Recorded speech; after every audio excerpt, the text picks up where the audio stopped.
Breaking news America అధ్యక్షుడు Donald Trump పరువు మరోసారి పోయినట్లు కనిపిస్తుంది. ఇరాన్ ఇజ్రాయెల్ వార్కు ముగింపు పలికానని ఇప్పటికే ఆయన ప్రకటించారు. కానీ ఇరు దేశాలు పరస్పరం దాడులు చేసుకుంటున్నాయని ఏకంగా ఆయనే ప్రకటించారు. దీనికి సంబంధించి వైట్ హౌస్ లో కీలక వ్యాఖ్యలు చేశారు.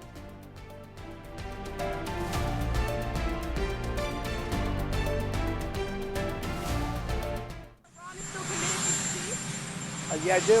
They violated it, but Israel violated it too. Are you questioning if Israel was committed? Israel, as soon as we made the deal, they came out and they dropped a load of bombs, the likes of which I'd never seen before. The biggest load that we've seen. I'm not happy with Israel. You know, when I say, okay, now you have 12 hours, you don't go out in the first hour and just drop everything you have on them. So I'm not happy with them. I'm not happy with Iran either.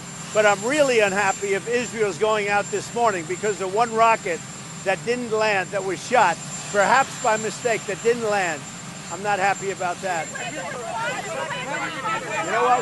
We basically have two countries that have been fighting so long and so hard that they don't know what they're doing. Do you understand that? Trump వ్యాఖ్యలు చేసిన గంటలోపే Iran పై విరుచుకుపడింది Israel. తమపై దాడి చేస్తే ఊరుకునేది లేదని, ఈ విషయంలో ఎవరు చెప్పినా ఆఖరికి ట్రంప్ చెప్పినా వెనక్కి తగ్గమని చెప్పకనే చెప్పింది ఇజ్రాయెల్.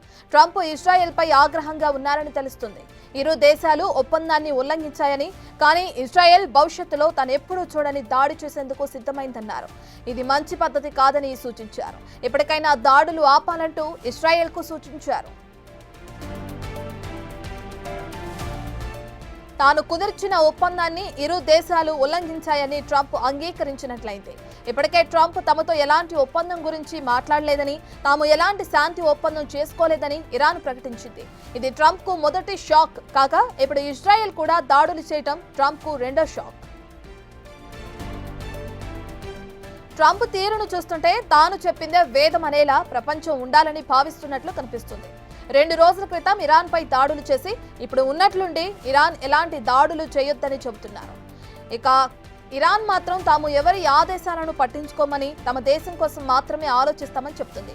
దీంతో పెద్దన్న పరువుకు ఇప్పుడు భారీగానే గండిపడ్డట్టు కనిపిస్తుంది.